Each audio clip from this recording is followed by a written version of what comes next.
Hello, welcome to this tutorial. We're going to overview the wishlist feature, which you can use to allow customers to add the products they're interested in to wishlist so they can buy them later and even share the list with family and friends. Let's get started. With this feature, your users can save products to wishlist to buy later or share the list with friends and family, which can potentially get you new customers. Here we have this heart icon users can click on to add products to their wishlist, like this. They can add it to the default list, which is my wish list, or create a new list by clicking here. They'll see the option to create a new wish list if you have the multi-wishlist feature enabled. We'll see that soon. If they choose to create a new one, they'll be able to choose the privacy, so they can make it public, shared, or private. Let's just choose the default wish list and let's click on Add to Wish List. And that's it. Once the product is added, the icon will change. You can see here how many users have this product added to a wish list. Here next to the cart widget, we have the wishlist widget where I can see the products I have in my wish lists. Right now it's just one in the default wish list. I can delete each product by clicking here, view the wish list, or add all the products to the cart. Now let's go see how you can configure this feature and get a result like this. You'll find several sections here. First, in dashboard, you'll find two tabs, wish lists and popular. In wish list, you can find all the wish lists that have been created in your shop. Each one has its name. These ones are all the default wish list, for example. The username each wish list belongs to. The privacy, which again can be public, so it's accessible to everyone and shown as a result in the search form in case the wishlist owner's username or email address is typed. It can also be shared, so it's only visible to the owner and to anyone who got the link to the wishlist detail page. It is not shown in the search form, or private, so it's available only to its owner and the admin, so me in this case. If someone who's not the owner tries to access private wish lists, they'll get a 404 page. Users can enter the privacy when creating new wish lists, as we just saw, or edit it in the privacy section they'll find in their wish lists. You'll also see how many products were added to each wish list, the date when they were created, and you can click here to view each wish list and here to delete each of them. Let's view this one very quickly. So this is the default wish list where this user has these two products. They have the product name, the unit price, the quantity they added to this wish list, the stock status, the option to add each product to the cart and add them all here. They can also ask for an estimate, move these items around in case they want to reorder them. Here's the option to delete each product. And below there are bulk actions to add several products to the cart or remove them from the wish list. And here are the icons users can click on to share the wish list on social media. We'll see where you can set this all up in a few minutes. Let's go back. You'll also find bulk actions here to delete several wish lists at once. And there are views here you can click on to see all, public, share, or private wish lists. Then in popular, you'll see all the products that were included in at least one of the wish lists that are active on your website. These are ordered by count, so you'll find the most popular product first. You can change the order by clicking here or do it by name. And you also have the category each product belongs to and whether or not you've sent a promotional email for each product in the table. You can send promotional emails to all the users who have this product in their wish list by just clicking here. You'll get this modal window, which is super easy to use. You have a preview of the email right here. You can edit the content, use the placeholders here, and choose a coupon code to add here with this placeholder to encourage users to get this product. You just have to create the coupon first. Once you're done here, you can click on continue and you'll be able to send the email. Let's go back. And you can also send the promotional email for this product to a specific user who has the product in their wish list, not to all of them. You can do that by first clicking here on view users that have added this product to their wish list and then click on the option for a specific user, create promotion here. This way only this user will get the email. Let's go back. You can also export users to a CSV file with the user ID, email, first and last name. You can search for a specific product and filter by date. Now, under settings, we have 4 subsections. In general, you can decide if you want to enable the wishlist feature for all users or only for those who are logged in. If this one's selected, when guest users click on Add to Wishlist, they'll get redirected to log in or create an account first to be able to add the product to a wishlist. You can also enable the Add to Wishlist tooltip, we've already seen it, and enable Ajax loading so all wishlist elements are loaded by Ajax to avoid any issues caused by caching systems. And here's where you can enable the multi-wishlist feature so your users can create different wishlists to add products instead of just using one default wishlist. That way they can organize their products better. If the wishlists are enabled only for logged in users here, the same will apply to the multi-wishlist feature.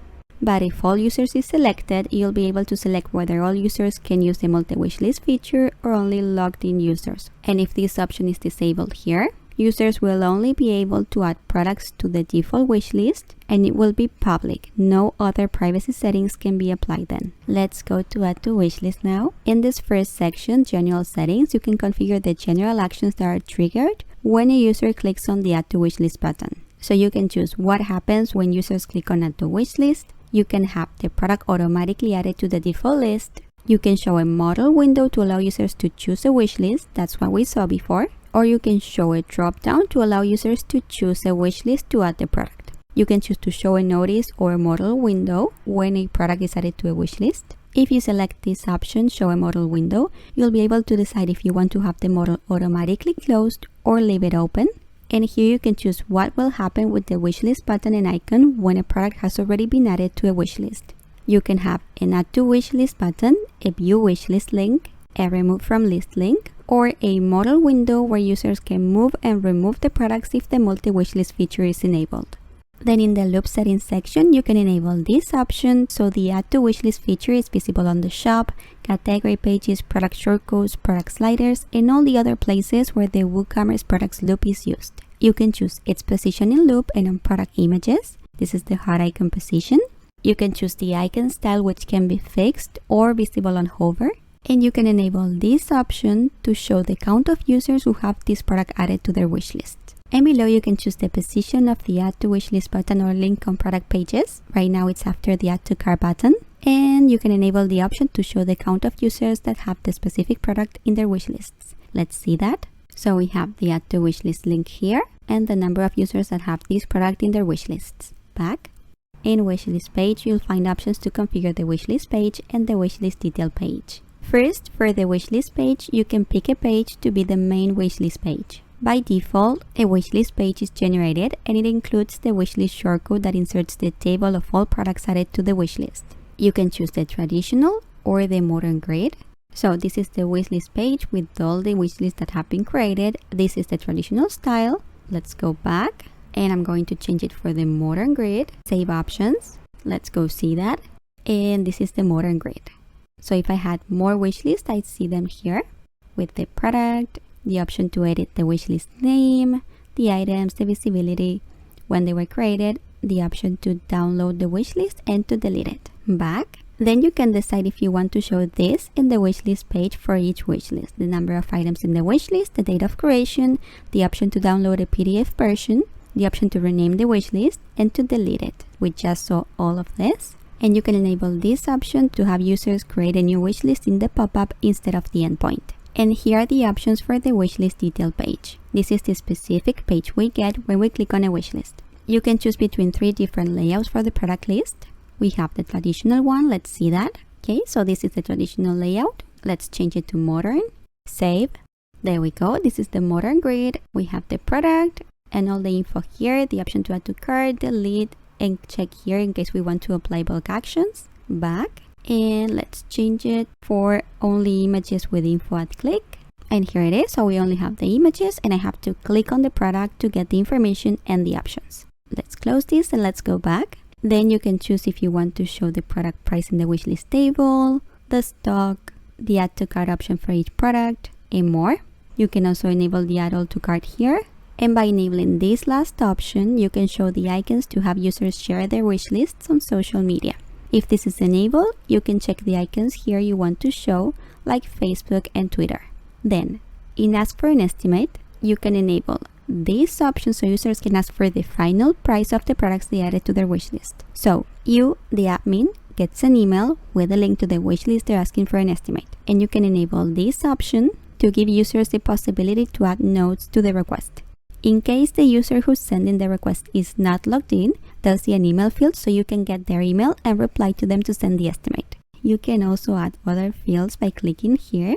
This is in case you need additional information to evaluate the price you want to offer. For example, let's ask them if it's a personal purchase or if it's for a company. You can set the field as required. You can use a placeholder for the field. You can enter a description. You can select the position, which can be first, last, or wide. We'll see that in a moment. And you can select the type of field. So we have text, email, phone, URL, but let's give them two options. Let's create radio buttons with the options to select personal or company. Let's save.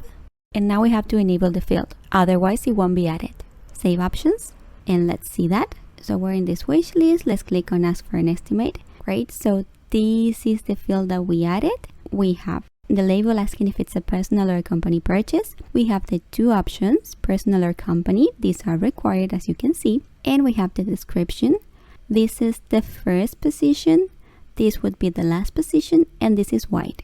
So customers can enter the full name, select an option here, enter additional notes, and click here to ask for an estimate. And again, if the user is not logged in, they would see a field to enter their email. Now let's go back.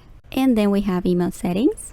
Here you can manage and customize the emails that are sent to users about wish lists. There is the back in stock email that's sent automatically when an out of stock product that's added to a wish list is back in stock. As you can see, it's enabled. You can disable it anytime, and you can click here to edit it. You have the subject and the email heading. You can leave this empty to use the default content.